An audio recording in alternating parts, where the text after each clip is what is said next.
January 10th, 1475. 45,000 Ottoman soldiers lay dead in a frozen valley in Moldavia. The same army that shattered the walls of Constantinople. The same force that swallowed Serbia whole. The same war machine that made kings across Europe tremble at the mention of Sultan Mehmed II. They were defeated, not by a coalition of Christian nations, not by a crusade blessed by the Pope, not by armored knights from France or Germany, by 40,000 Moldavian peasants, farmers, shepherds, men who had never held a sword until their prince put one in their hands. The corpses were stacked so high that the Barlad River could not flow. It spilled over its banks, mixing snowmelt with blood until the water ran black and red for miles downstream. The commander of the Ottoman army, Hatem Suleiman Pasha, fled the field. He left behind his honor. He left behind his banners. He left behind 45,000 of his men to freeze in the mud. This was the Battle of Vaslui, and it should be impossible. The Ottomans outnumbered the Moldavians 3-1. They had the Janissaries, the most feared infantry in the known world. They had cannons. They had cavalry. They had limitless resources from an empire that stretched from the Danube to the deserts of Arabia. Stephen III of Moldavia had farmers with axes. So how did he win? The answer lies in a decision Stephen made 2 months before the battle. A decision so brutal that his own people cursed his name. A decision that turned Moldavia into a frozen graveyard, on purpose. Before I tell you what he did, I need to ask you something. If you care about history that actually matters, stories of sacrifice, strategy, and survival that the textbooks forgot, hit the like button right now. Drop a comment, let us know where you are watching from. It helps this video reach more people who need to hear it. This is a story about a man who burned his own country to save it. And it starts with fire. December 1474. 2 months before the battle. The snow in Moldavia does not fall gently. It bites. It settles like a shroud over the hills, swallowing sound, freezing the breath in your throat before you can speak. But on this day, the snow was not white. It was gray, streaked with soot from 1,000 burning granaries. Stephen III sat on his horse atop a ridge overlooking the village of Krasna. Below him, his own soldiers were setting fire to a peasant's home. The flames twisted into the winter sky. Women screamed. Children cried. These were not Ottoman villages. These were Moldavian villages. His people. His land. And Stephen watched it burn without flinching. He was 42 years old. A man carved from oak and scar tissue. He was not tall, but he carried a weight that seemed to bend the air around him. His eyes were hard. His jaw was set. Beside him, a man named Luca Arbor shifted uncomfortably in his saddle. Luca was Stephen's gatekeeper, his confidant, his conscience, when Stephen allowed himself to have one. "My lord," Luca said quietly. His beard was frosted with ice. His voice was careful. "The people are wailing. They say the Turks would be kinder." Stephen did not look away from the fire. "The Turks would take their sons for the Janissaries," he said. "They would take their daughters for the harems. They would turn this land into a grazing pasture for their horses and erase our name from history." He paused. "I am taking their homes, but I am saving their souls. Let them wail. As long as they walk north, let them wail." This was not cruelty. This was mathematics. Stephen understood something that most princes refused to accept. He could not defeat the Ottoman Empire in open battle. No one could. The Ottomans had crushed every army that tried. Constantinople had walls that were supposed to be unbreakable. They broke. Serbia had knights. They died. Bosnia had fortresses. They fell. Moldavia had 40,000 men, mostly peasants who had never seen a professional army. Against them, Hatem Suleiman Pasha was marching north with 120,000 soldiers. Janissaries, Sipahi cavalry, cannons that could turn a castle into rubble in hours. If Stephen met them on an open field, his army would be annihilated by noon. So he refused to meet them at all. "Burn it all," Stephen commanded. "Every grain of wheat, every bale of hay, every storehouse, every barn, every stable. Poison the wells with animal carcasses. Slaughter the livestock we cannot move. Leave nothing." Luca stared at him. "My lord, if we destroy the food, the people will starve." "The people are already moving north, into the forests and the mountains. They will survive on what they carry." Stephen turned his horse, his heavy fur mantle whipping in the wind. "Suleiman's army will not carry enough. They expect to feed themselves on our land. They expect to find full granaries and flowing wells." His voice dropped. "They will find ash and poison." This was the strategy of the weak against the strong, the weapon of the cornered wolf. Do not fight the enemy's army. Fight the enemy's supply lines. Fight his morale. Fight his stomach. Let the winter do the killing.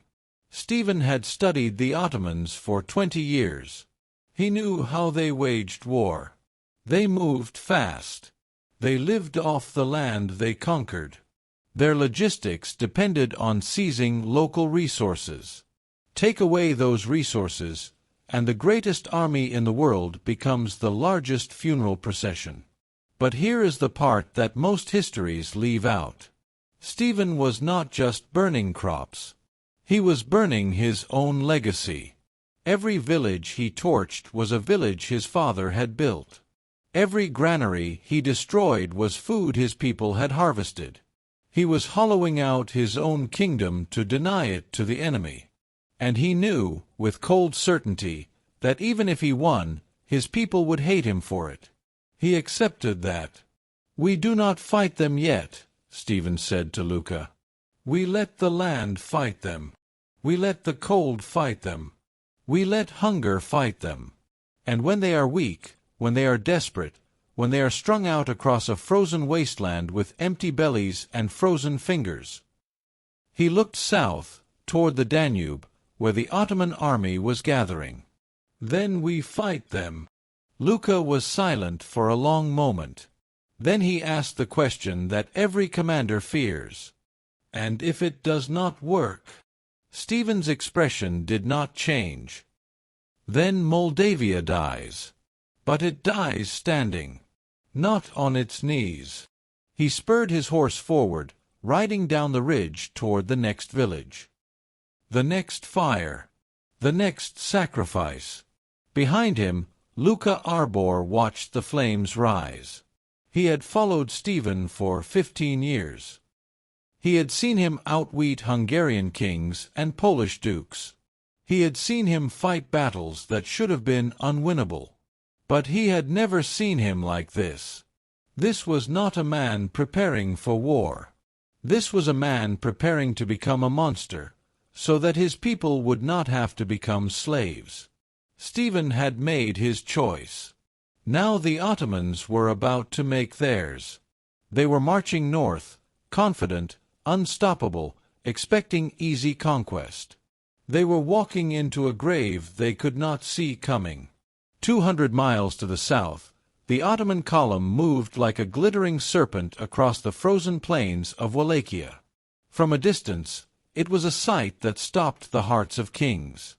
The Mater drums beat a rhythm that had preceded the fall of empires.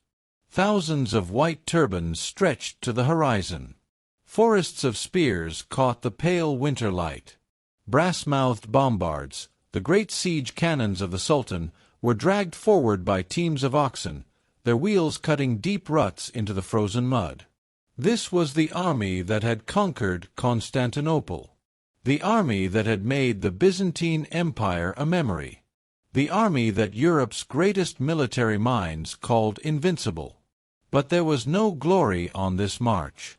Qasim had been a janissary for 23 years. He had walked through the breach at Constantinople when he was 19 years old. He had seen the Golden Horn run red with Christian blood. He had stood in the Hagia Sophia when it was consecrated as a mosque. He had never experienced anything like this.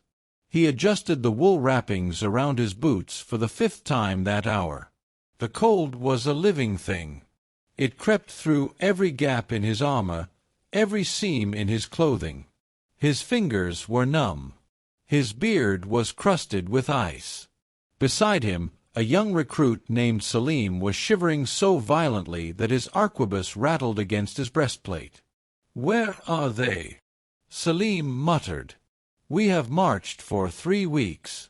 3 weeks. No enemy. No battle. No looting. No food." "Quiet," Qasim said. His eyes scanned the tree-line, dark, skeletal, silent. "They are watching." Selim looked at him. "Who?" "There is no one here. Every village is empty. Every farm is burned. It is like marching through a country of ghosts." Qasim did not answer. He had been a soldier long enough to know when he was being hunted. The confidence of the first week had evaporated. Suleiman Pasha had promised a quick campaign. Cross the Danube. March north. Crush the Moldavian prince. Be home before spring. Instead, they found a wasteland. Every village was a skeleton.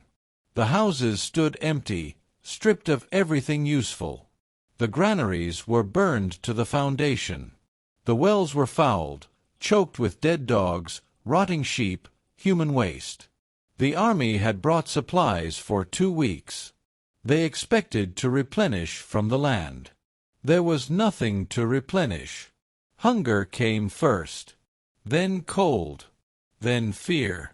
Qasim watched a Sipahi cavalryman, one of the proud, armored horsemen who considered themselves the Sultan's elite, dismount and put a knife to his horse's throat. The animal was too weak to carry him. The man was too hungry to care about pride. They ate the horse raw. The blood steamed in the freezing air.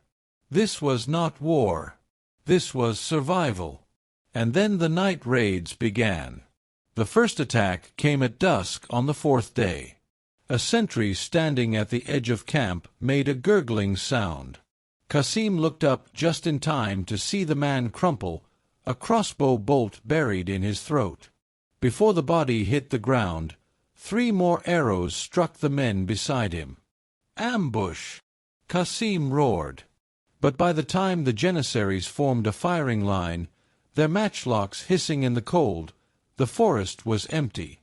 The Moldavian light cavalry, the Calarasi, struck like smoke. They appeared, killed, and vanished before the Ottomans could respond. They did this every hour. Not to destroy the army. Not to win a battle. Just to bleed. Just to exhaust. Just to make sure that no Ottoman soldier could close his eyes without fearing he would never open them again. Qasim did not sleep for 3 days. The raids came without pattern. Sometimes at midnight. Sometimes at dawn. Sometimes in broad daylight, a single arrow picking off a straggler before the shooter melted into the trees. Scouts were sent to track them. The scouts were found the next morning, nailed to trees with their own swords. Morale cracked like ice on a frozen river. Selim sat beside the fire one night, a pathetic fire, burning green wood that produced more smoke than heat, and stared into the darkness. "It is the silence I hate," he whispered. Back home, you could hear the call to prayer. Dogs barking. Children playing. Here, there is nothing. Just wind. And that. He trailed off.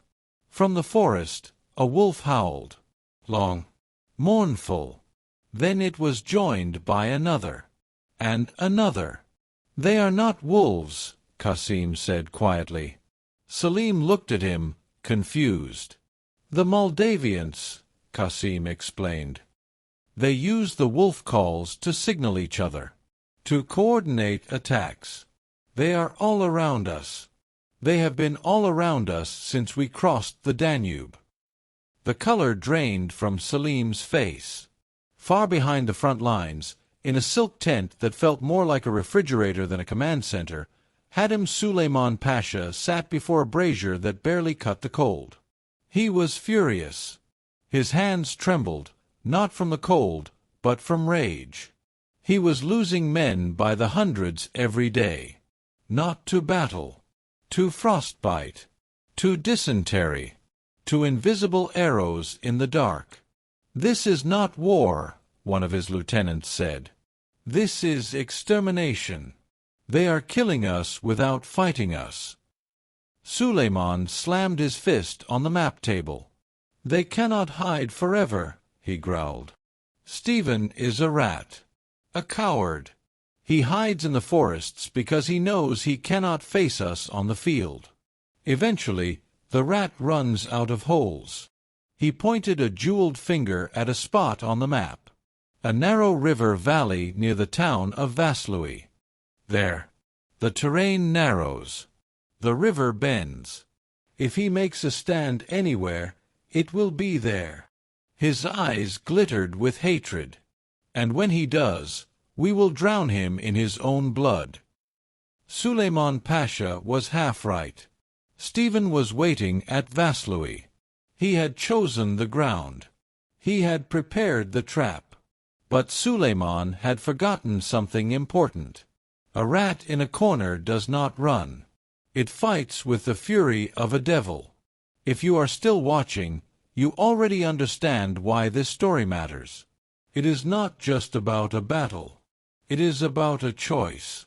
The choice to sacrifice everything, your home, your comfort, your people's love, to protect something larger than yourself. Drop a comment right now. Tell me, would you have made the same decision Stephen did? Would you burn your own country to save it? I want to know. Now, here is where everything changes. Stephen had bled the Ottomans for weeks. He had starved them. He had frozen them.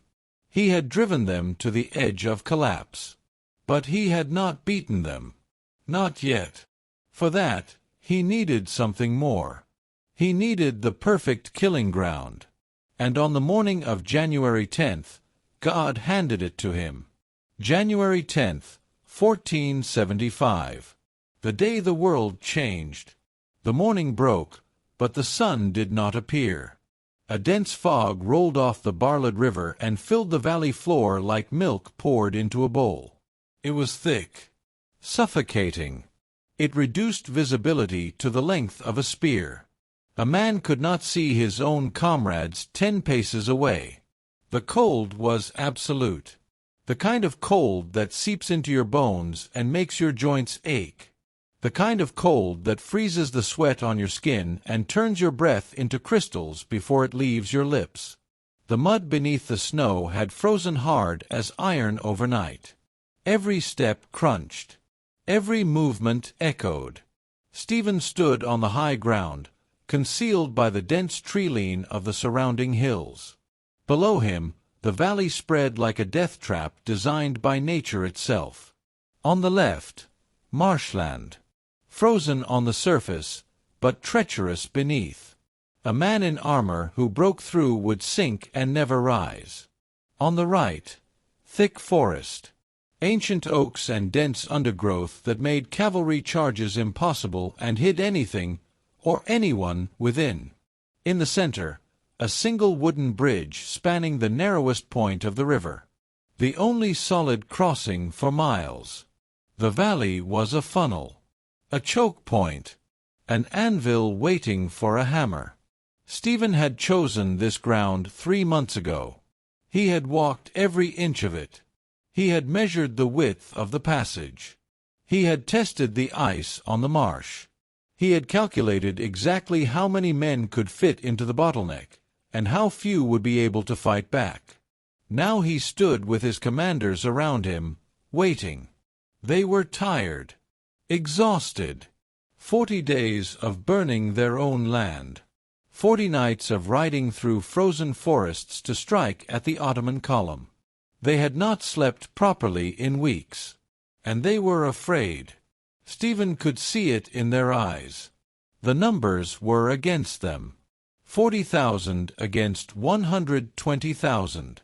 3 to 1. Even with the terrain. Even with the fog. Even with the weeks of attrition. They knew the math. Stephen looked at each of them in turn. Luca Arbor, loyal and steady. The boyar commanders, proud men who had questioned his scorched earth strategy but followed him anyway. The cavalry captains, their horses stamping impatiently in the cold. "I know what you are thinking," Stephen said. His voice was calm, quiet, but it carried. "You are thinking about the numbers. You are thinking that we are outnumbered. You are thinking that the Janissaries have never been defeated. You are thinking that we are farmers and shepherds, and they are the army that broke Constantinople." He paused. "You are right." The commanders shifted. This was not the speech they expected. "If we fight them on their terms, we die," Stephen continued. "If we meet them on open ground, they will crush us with numbers. If we let them use their cannons, they will blow us apart. If we try to match their Janissaries in close combat, they will cut us down." He stepped forward. "So we do not fight them on their terms. We fight them on ours." He pointed down at the valley, shrouded in fog. "Suleiman Pasha thinks he is fighting a prince. He thinks this is a contest of nobility, a battle of honor.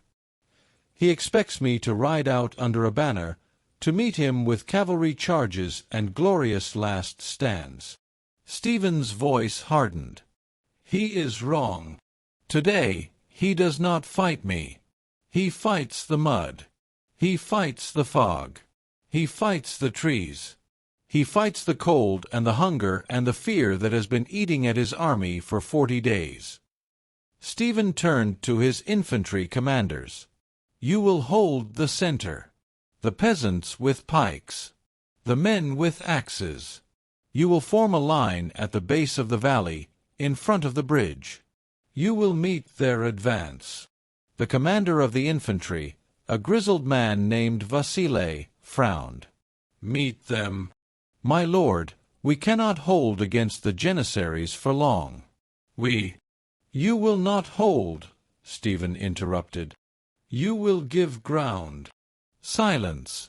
Give ground," Vaslui repeated, confused. "Slowly. Step by step.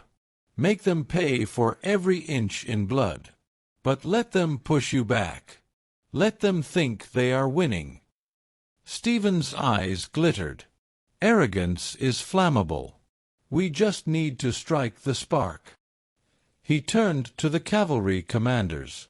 "You will take the heavy horse into the forests. Left flank and right flank. You will hide. You will wait. You will not move until you hear the busium." He held up the curved war horn, ancient and battered. "When I blow this horn, you charge. Not before. Not one moment before. I do not care if you see our infantry dying. I do not care if you see the Ottomans breaking through. You wait for the horn." He looked at each of them. "Because the moment I blow that horn, the Ottomans will be packed into this valley like cattle in a pen. They will have no room to maneuver, no room to turn, no room to bring their numbers to bear. And you will hit them from both sides like a hammer striking an anvil." He let the words sink in. "They will break. The greatest army in Europe will break. And when they run, we do not let them run far. Luka Abor stepped forward. And Suleiman Pasha? Suleiman will be at the rear, watching, waiting for his victory. Stephen's smile was cold, predatory. When his army shatters, he will have two choices: stay and die, or run and live with the shame. He looked south, where the fog hid the approaching Ottoman army. I know which he will choose. The ground beneath their feet trembled, not from an earthquake, from footsteps. 120,000 men marching, 120,000 boots striking the frozen earth in unison. They were coming. Stephen turned to his commanders one final time. Go to your positions. Tell your men this. They fight today for their homes, for their families, for every village we burned and every well we poisoned. Today, we make the sacrifice mean something. He paused. Today, we make them pay. The commanders dispersed. Stephen remained on the ridge, watching the fog swirl below. Luka hesitated beside him. My lord, if this fails. It will not fail. But if it does, what then? Stephen did not look at him. Then I will die in that valley with my men, and Moldavia will remember that we did not kneel. He drew his sword. The blade was old, notched from 100 battles, but it caught the pale light and gleamed. Now go, Stephen said. The Ottomans are here. Below, in the fog, the first shapes began to emerge. White turbans, spear points, the distant thunder of drums. The valley of Vaslui was about to become a grave. The only question was whose. The Ottoman vanguard emerged from the fog like ghosts rising from a grave. Qasim could not see the valley. He could not see the hills. He could not see anything beyond the shoulders of the men pressed against him on either side. The fog was so thick it felt like breathing through wet wool. All he could hear was the crunch of boots on frozen ground, the labored breathing of exhausted men, the distant, muffled beat of the war drums somewhere far behind. And silence ahead. That terrible, endless silence. I cannot see the enemy, Salim whispered beside him. His voice was shaking. His arquebus trembled in his hands. Where are they? Why is it so quiet? Keep moving, Qasim said. But his own voice lacked conviction. 40 days of marching through a dead land had hollowed them out. 40 nights of arrows in the darkness. 40 days of eating horsemeat and drinking snowmelt because the wells were poisoned. The Janissaries were the finest soldiers in the world. They had conquered empires. They had never retreated from any enemy. But they had never faced an enemy like this. An enemy who refused to fight. An enemy who simply watched them die, one man at a time, mile after mile. The order came down the line. A voice in the fog. Distant. Muffled. Advance. Close ranks. Advance. Qasim gripped his sword and stepped forward. One step. Another. The fog pressed against his face like cold fingers. Then the world exploded. Boom. The sound hit him before he understood what it was. A thunderclap. A roar so loud it seemed to come from inside his own skull. Boom. Boom. Boom. Moldavian bombards. Hidden on the slopes above the valley. Firing blind into the fog. But they did not need to aim. The valley was so narrow, the Ottoman columns so tightly packed, that every shot found flesh. The cannonball passed so close to Qasim that he felt the wind of it. He heard the wet, crunching sound of impact. He turned and saw 5 men behind him reduced to a tangle of limbs and blood. One of them was still alive, screaming, clutching the stump where his arm used to be. "Forward!" an officer screamed. "They cannot reload." "Forward!" The Janissaries surged ahead. This was what they were trained for. Close the distance. Get inside the cannon's range. Cut down the gunners. Qasim ran. His boots slipped on the frozen mud. Bodies were already piling up. He stumbled over a corpse, a man he had shared a fire with 2 nights ago, and kept moving. The fog lit up again. This time, not with cannon fire. Crossbow bolts. Hundreds of them. Slicing through the mist from both sides. Men fell around Qasim like wheat before a scythe. A bolt punched through the man next to him, spraying blood across Qasim's face. "Contact!" someone screamed. "Contact left! Contact right!" But there was nothing to see. Just fog. Just death. Just the thwip of bolts and the screams of the dying. Then they hit the Moldavian line. The first thing Qasim saw was the wall of pikes. Long wooden shafts tipped with iron, braced against the frozen ground. Peasants in rough wool and leather held them. Farmers. Shepherds. Men who should have been easy prey. But they were not running. They were waiting. The Janissary charge slammed into the pike wall. Steel met wood. Men impaled themselves on the iron points. Others pushed through, hacking with swords and axes.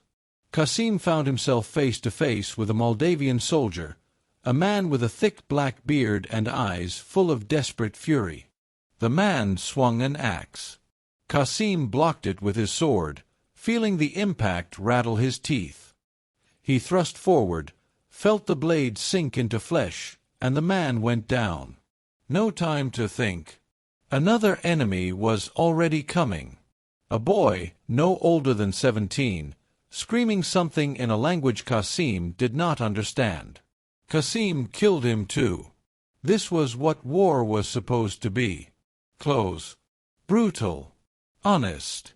For a moment, Qasim felt the old fire returning. The Janissaries were pushing forward. The Moldavians were giving ground. "They are breaking!" Selim shouted beside him, his voice wild with relief. "We have them! We have them!" The Moldavian line buckled, stepped back, then back again. The officers screamed for the advance to continue. "Do not let them reform! Push! Push!" Qasim pushed. They all pushed. The Ottoman column surged forward like a river breaking through a dam. But here is what Qasim did not know. The Moldavians were not breaking. They were leading. Every step backward was calculated. Every yard of ground they surrendered was pulling the Ottomans deeper into the valley, deeper into the choke point, deeper into the trap. And far behind the lines, Hadim Suleiman Pasha watched from his horse with a smile on his face. He saw the Moldavian banners dipping. He saw the retreat. He saw what looked like victory. "Commit the reserves," he ordered. "Send the Sipahis. Finish them." Thousands of cavalry spurred their horses forward. They poured onto the wooden bridge that spanned the river. They flooded into the valley floor. More and more men cramming into a space that could not hold them. The valley became a crushing mass of bodies. Ottoman soldiers pressed shoulder to shoulder. Men could not raise their weapons. Horses screamed as they were pinned between infantry. The proud Sipahis found themselves unable to charge, unable to maneuver, unable to do anything except wait. Suleiman Pasha did not see the danger. He saw only the numbers. He saw only his army overwhelming the enemy. He did not see Stephen III standing on the ridge above, watching, waiting. Stephen raised the busium to his lips. The sound of the war horn cut through the fog like a blade. It was deep, mournful, ancient. It echoed off the valley walls, multiplied, became a roar that seemed to come from everywhere at once. For one heartbeat, the battle froze. Then the forests exploded. From the left flank, Moldavian heavy cavalry burst from the treeline. Armored men on fresh horses.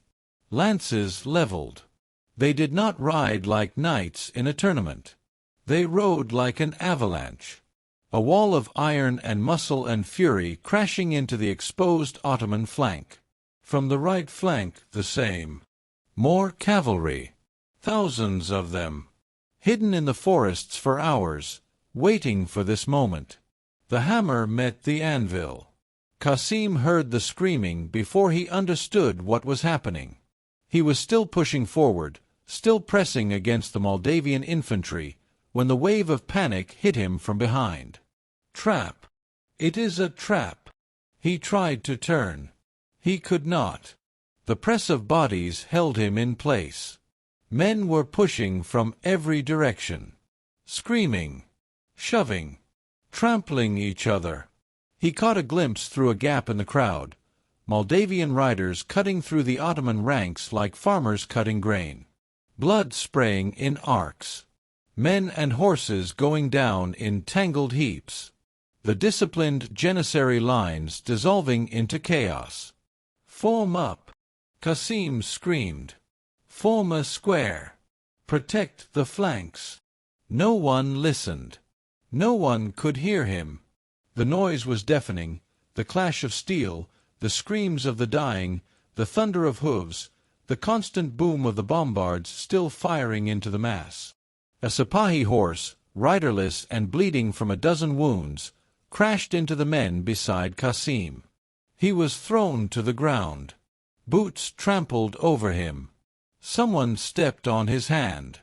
Someone else stepped on his face. He tasted blood. His own. He crawled. He did not know which direction. He just crawled, pushing through legs and bodies, desperate to escape the crush. Somewhere behind him, the wooden bridge groaned. It had been built to carry wagons and carts. It was never meant to hold thousands of armored men and horses at once. The supports cracked. The timbers splintered. And then it collapsed. Hundreds of men and horses plunged into the freezing river. The water was shallow, only waist-deep in most places, but it was cold enough to stop a heart. Men in heavy armor sank like stones. Those who struggled to the surface were carried downstream by the current, their screams fading into the fog.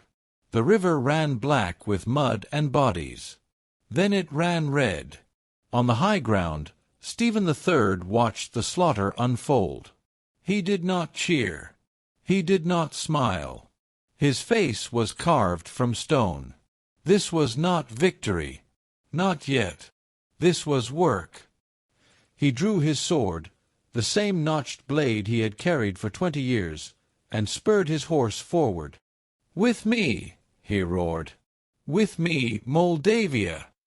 He rode down from the ridge, into the valley, into the killing field. His personal guard followed. Boyar cavalry. Armored knights.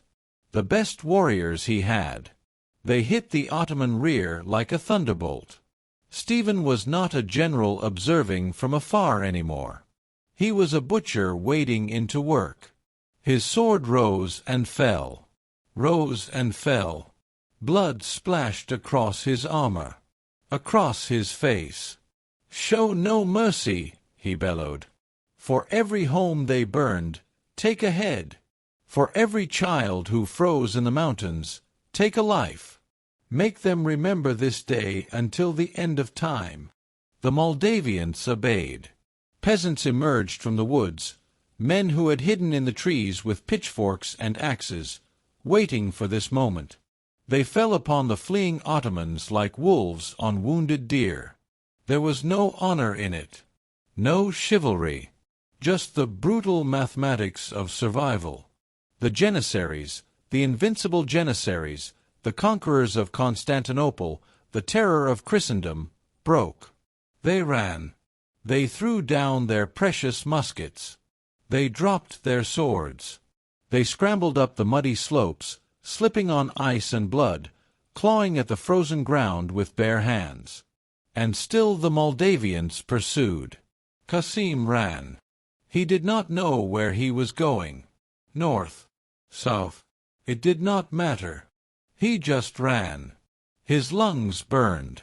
His legs screamed. Every breath felt like swallowing broken glass. He stumbled over a body and fell. Looked down. It was Selim, the young recruit, the boy who had been so confident that morning, so sure they would win. A Moldavian arrow jutted from his back. His eyes were open, empty.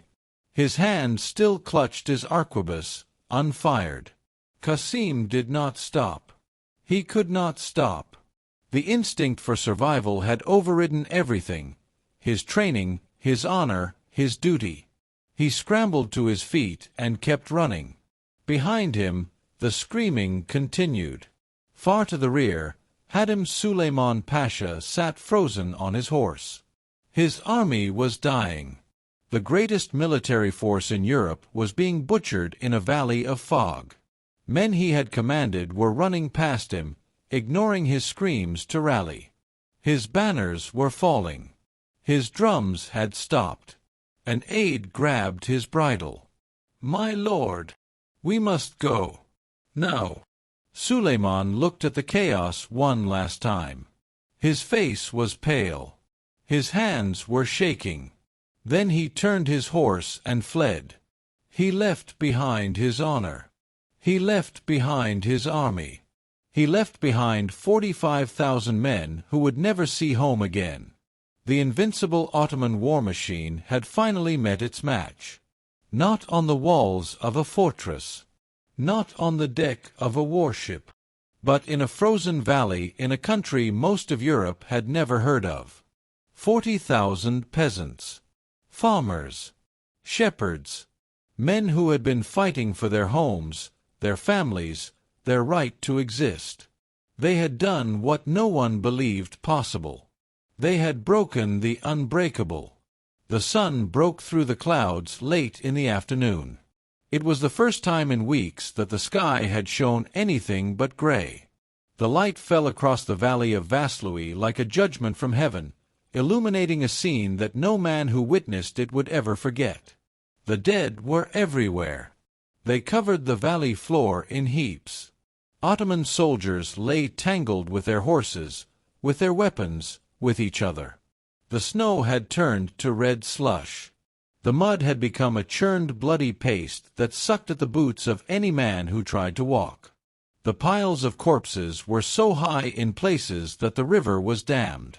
The water backed up, flowed over its banks, and carved new channels through the carnage. 4 miles downstream, the Barlad would run red. 45,000 dead. That was the number the chroniclers would later record. 45,000 Ottoman soldiers who had marched into Moldavia with dreams of conquest and glory. They would not march home. Stephen III dismounted and walked among the dead. His horse was lame. An arrow had grazed its flank during the final charge. His sword was chipped in 3 places. His armor was dented, splashed with blood that was not his own. He did not look like a victor. He looked like a man carrying a weight too heavy for human shoulders. Around him, his soldiers were celebrating, cheering, laughing. They looted gold caftans from Ottoman officers. They pulled jeweled daggers from the belts of dead Sipahis. They held up captured banners and chanted his name. Stephen the Great, Stephen the Great, defender of the faith, champion of Christ. Stephen did not hear them.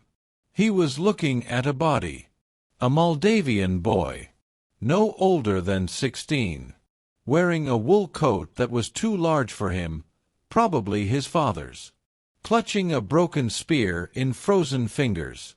His eyes were still open, staring at the gray sky. Stephen knelt beside him. He did not know this boy's name. He did not know which village he had come from. He did not know if the boy had a mother waiting for him somewhere in the mountains, a sister, a sweetheart. He only knew that this boy had followed him into hell, had believed in him, had died for him, and there were 5,000 more just like him. 5,000 Moldavians dead, against 45,000 Ottomans. A victory by any measure, a miracle, a triumph that would be celebrated for centuries.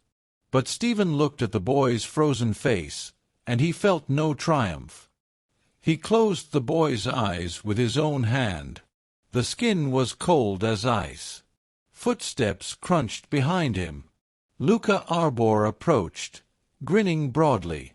He was carrying a captured Ottoman standard, a green banner embroidered with gold crescents. The prize of a lifetime. "My lord!" Luca exclaimed. "We did it! We destroyed them! The greatest victory Moldavia has ever seen!" He planted the banner in the mud beside Stephen. "The Pope will name you a hero.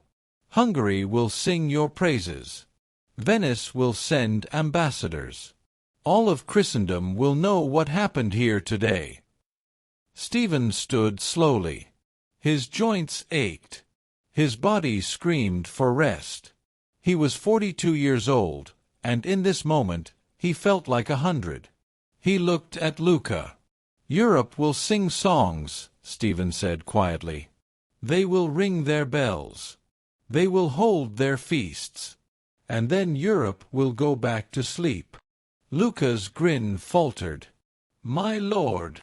"They will celebrate our victory," Stephen continued. "They will call me champion of Christ, defender of the faith. They will write letters praising our courage." He looked south, toward the darkening horizon, toward the Ottoman Empire, toward Constantinople. "And they will send nothing." "Surely." "Nothing," Stephen repeated. "No soldiers, no gold, no reinforcements. They never do. They celebrate our sacrifice, and then they return to their intrigues and their petty wars, comfortable in the knowledge that someone else is bleeding for them." He turned back to the carnage. "But Mehmed will not sleep." Luca was silent. "The Sultan," Stephen said, "will take this defeat as a personal insult. I have humiliated his army. I have killed his commander's reputation. I have proven that the Ottoman Empire can be beaten." His voice was cold. "Certain. He will come back. Not next year. This year. As soon as the snow melts. He will come himself this time. He will bring more men, more cannons, more fury than we have ever seen." Stephen looked at the gray sky. "And I will have to burn my country again to save it." Luca did not know what to say. He stood in silence, the captured banner hanging limp in his hands. Stephen turned to face him fully. "Send messengers," he commanded. "To Rome, to Hungary, to Poland, to Venice, to every Christian prince who claims to care about the fate of Christendom. What should they say? Tell them we have won a great victory. Tell them the gate of Christendom stands firm. Tell them that Moldavia has bled so that they can sleep safely in their beds." He paused. "And tell them to send help." Luca nodded slowly. "Because the winter is over," Stephen said. "But the war has just begun." He walked away from Luca, away from the celebration, away from the cheering soldiers and the captured banners and the piles of dead. He walked to the edge of the ridge and stood alone, looking south. The sun was setting now. The sky was turning red and gold, colors that matched the blood-soaked valley behind him. In the distance, He could see the retreating Ottoman column. The survivors. The men who would carry word of this disaster back to the Sultan. Stephen knew that every one of them was a message that would reach Mehmed the Conqueror in his palace in Constantinople. A message that would fill the Sultan with rage. A message that would bring the full fury of the Ottoman Empire down on Moldavia. He had won today. But today was only the beginning. Behind him, his soldiers continued to chant his name. Stephen the Great. Stephen the Saint. He did not feel great. He did not feel saintly. He felt tired. He felt old. He felt the weight of every dead boy in that valley pressing down on his shoulders. But he did not regret. This was the price of freedom. This was the cost of survival. And he would pay it again tomorrow if he had to.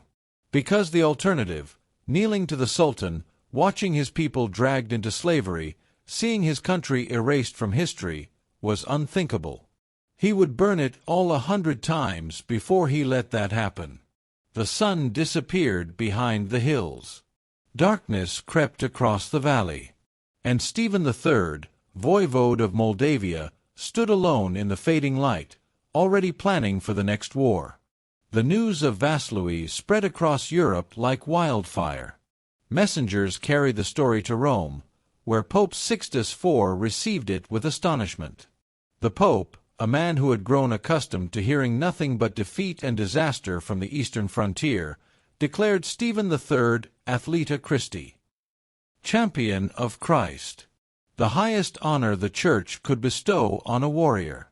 In Venice, bells rang from the campaniles. The Doge himself ordered prayers of thanksgiving in St. Mark's Basilica. Merchants who had feared the Ottoman advance into their trading routes breathed easier. In Hungary, King Matthias Corvinus, who had spent years avoiding direct confrontation with the Ottomans, publicly praised Stephen's courage while privately feeling the sting of his own inadequacy. For one brief, shining moment, the myth of Ottoman invincibility was shattered. The greatest military power the world had ever seen could be beaten. Not by a grand crusade. Not by a coalition of kingdoms. But by one small country. One stubborn prince. 40,000 farmers who refused to kneel. The courts of Europe celebrated. And then, just as Stephen predicted, they went back to sleep. The letters of congratulation arrived. The promises of support arrived. The actual soldiers, the actual gold, the actual reinforcements, they never came.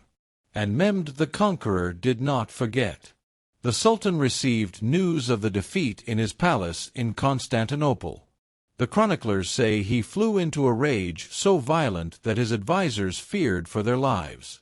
He had spent 30 years building an empire that stretched from the Balkans to Anatolia. He had personally conquered Constantinople, the unconquerable city. He had crushed every enemy who dared to challenge him. And now, a minor prince from a backwater country had humiliated his army, had slaughtered his soldiers, had made the Ottoman Empire look weak. Mehmed took it personally. In the summer of 1476, just 18 months after Vaslui, the Sultan himself crossed the Danube at the head of 150,000 men. Not an army, an ocean. More soldiers than Stephen had people in his entire country. This time, there would be no mistakes. This time, the Sultan would lead personally. This time, Moldavia would burn until nothing remained. And burn it did. The second campaign was brutal beyond measure. Mehmed's forces swept across the countryside with fire and sword. They did not just conquer villages, they erased them. They did not just defeat armies, they massacred populations. Stephen met them at a place called Valia Alba, the White Valley. It was his second major battle against the full might of the Ottoman Empire. He lost. The Ottomans had learned from Vaslui. They did not bunch up. They did not commit too early. They used their overwhelming numbers to pin the Moldavians in place and crush them with sheer weight. Stephen's army was shattered. Thousands of his best soldiers died. The Sultan planted his banner on Moldavian soil and declared victory. But Stephen did not surrender. He retreated into the mountains, the same mountains where he had sent his people during the Scorched Earth campaign. He gathered the survivors. He reorganized the remnants. He refused to accept defeat. And then he did something extraordinary. He started fighting again. Moldavian raiders struck Ottoman supply lines.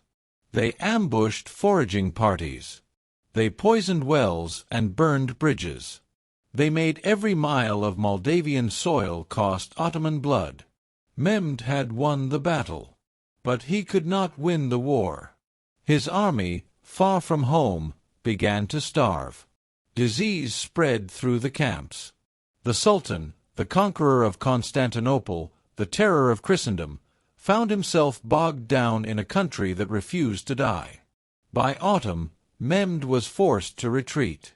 He had not conquered Moldavia. He had not captured Stephen. He had not achieved any of his objectives. He had simply failed. Stephen emerged from the mountains and reclaimed his throne. His country was devastated. His people were decimated. But they were free. He would rule for 20 more years after that.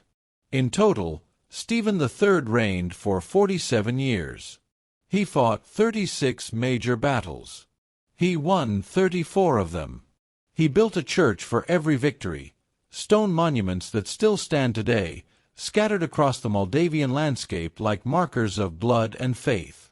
He defended his country against the Ottomans, the Hungarians, the Poles, the Tatars. He played the great powers against each other. He survived through cunning and courage and an absolute refusal to accept the impossible. When he died in 1504, at the age of 71, he was mourned by his people as no ruler before or since. They called him Stephen the Great. Stefan cel Mare, a name that still echoes in Romania today. But the true legacy of the Battle of Vaslui is not Stephen himself. It is the lesson. You cannot defeat an empire by being stronger than the empire. That is mathematics. You will never win. The empire will always have more soldiers, more resources, more time. You defeat an empire by making the price of conquest more than they are willing to pay. You make every victory cost them, every advance bleed them, every step forward a step into suffering. You do not win by destroying them. You win by surviving them, by enduring longer than their patience, by refusing to break when all logic says you should. That is the lesson Stephen taught the world on that frozen day in 1475. And it is a lesson that every occupied people, every resistance movement, every small nation facing a larger enemy has learned again and again throughout history. The strong can be beaten. The invincible can fall. But only if you are willing to pay the price. Stephen was willing. His people were willing. And that made all the difference.